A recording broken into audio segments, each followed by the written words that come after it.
در بلندی بیش از 1000 متر در فراز دهه ایج کوهستان نورعطا، قلعه قدیمه فیجک گویا آخرین نفسهایش را میکشد. ساکنان اینجا حدس میزنند که این باششگاه عصر 2 پیش از میلاد ساخته شده، در آن اساساً نظامیان و درباریان منطقه زیستند. با باور باشندگان دهه‌های کوهستان نورعطا، گذشتگانشان در این گونه قلعه‌ها زندگی میکردند و این سوراخ‌ها را همچون دیدبانگاه نظارتچیانشان استفاده می‌بردند. یعنی هنگام آمدن هجومگران و ثبتکاران، آنها از اینجا نظارت کرده و به دیگران آگاهی می‌دادند. بعد پایان یافتن این ضبطکاری‌ها، آنها زندگی را در پایان این منطقه در جایهای همواره و دامن کوه‌ها اختیار کردند. کلمه فیج شکل دیگر شده پیک را داشته است. یعنی این قلعه را به عنوان خبررسان و پیکرسان مردم اینجا استفاده می‌کردند. قلعه فیجک در مساحت بیش از 100 متر مربع جایگیر شده است.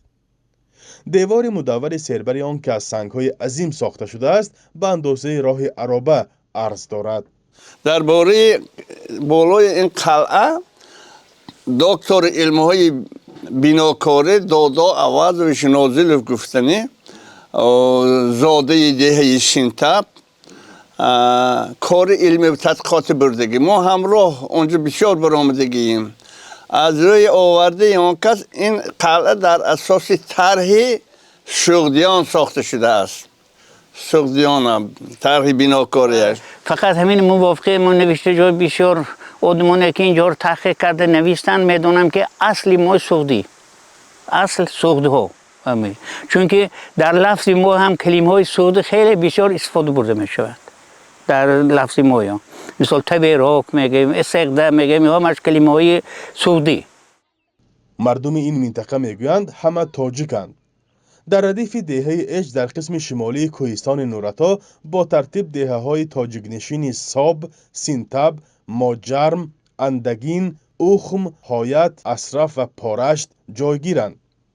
بنا به سرچشمه‌های تاریخی، از جمله با توجه به دلایل و واقعه‌های بیان شده در کتاب تاجیکان باباجان غفوروف، مسکون شوی اهالی باششگاه مذکور در سالهای 20 عصر چهارم پیش از میلاد از حساب جنگاوران پراکنده شده نیروهای نظامی سپه سالار سغدی سپیتمان آغاز شده است که پس از شکست خوردن از لشکر اسکندر مقدونی در حوالی مراکند به سمت شمال جانب صحرا عقب نشینی و فرار کردند.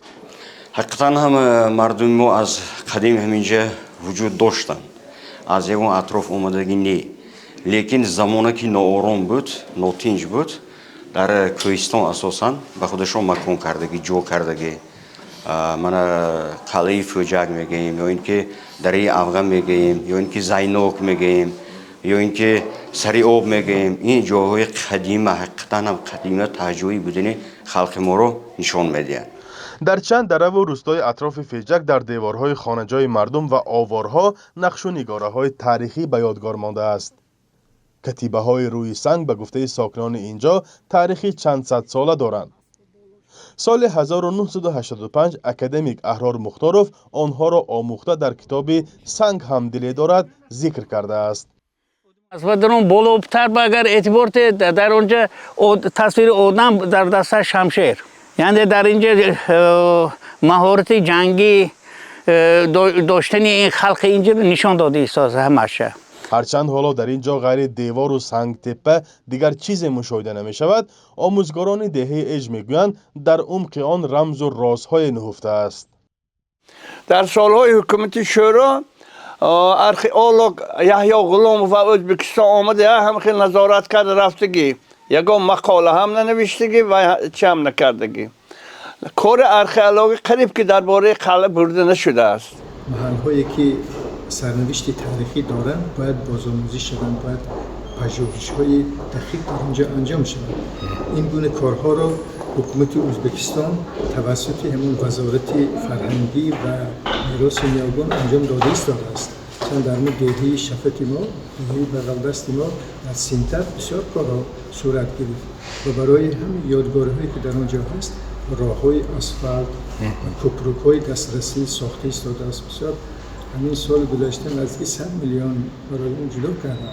یعنی این خیلی کارهای آبادانی و فراهم آوردنی مقال‌های بازدید برای جهانگردان درست کرده شده ایستاده است و امیدواریم که در ایج هم این گونه پژوهش‌ها انجام می‌شود و این کارها را انجام می‌دهیم. ناحیه کوهستان نورعطا ده‌ها مکتب و کودکستان تاجیکی دارد. در گذشته این ناحیه تابع ولایت سمرقند بود و بعداً به ولایت نوایی گذرانده شد.